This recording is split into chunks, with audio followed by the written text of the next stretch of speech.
आज का हमारा टॉपिक है लोकसभा। लोकसभा आर्टिकल 81 में है। लोकसभा की अधिकतम सदस्यता संख्या होती है 550।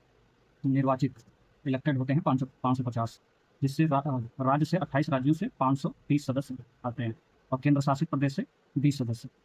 वर्तमान में लोकसभा सदस्य संख्या है 543। राज्यों से 524 सदस्य आते हैं और यूटी से यानी केंद्र शासित प्रदेश से 19। जैसे दिल्ली से 7 सीट है, जम्मू कश्मीर से 5 सीट है, अदर यूटी से 7 सीट है। लोकसभा का गठन, कंपोजिशन ऑफ लोकसभा। आर्टिकल 81 मूल संविधान में लोकसभा सदस्य संख्या 500 थी। 7वां संविधान संशोधन 1956 में 525 हुई। उसके बाद 31वां संविधान संशोधन 1974 में 545 हुई। उसके बाद गोवा दमन दीव एक्ट जो पारित हुआ 1987 में। फिर लोकसभा की सीट 550 हुई। आर्टिकल 331 में लोकसभा में 2 एंग्लो इंडियन सदस्यों को मनोनीत किया जाएगा। आर्टिकल 331 में दो एंग्लो इंडियन सदस्यों को मनोनीत किया जाएगा राष्ट्रपति के द्वारा।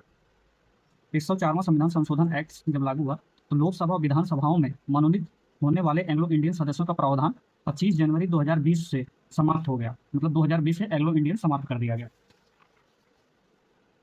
एंग्लो इंडियन क्या होता है? देखिए, एंग्लो इंडियन जो होता है मदर इंडियन होंगी, फादर यूरोपियन होंगे। लोकसभा आर्टिकल 331 में राष्ट्रपति द्वारा मनोनीत किया जाता था और विधानसभा में आर्टिकल 333 में राज्यपाल द्वारा मनोनीत किया जाता था एंग्लो इंडियन को।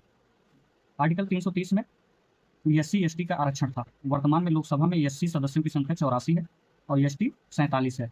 ये 84 सीट SC का और ST का 47 सीट आरक्षित किया गया। आर्टिकल 332 में विधानसभाओं में SC/ST का आरक्षण है। 330 में लोकसभा में SC/ST का आरक्षण है। आर्टिकल 332 में विधानसभाओं में। वर्तमान लोकसभा सदस्य की संख्या 543। 1971 की जनगणना के आधार पर तय की गई है।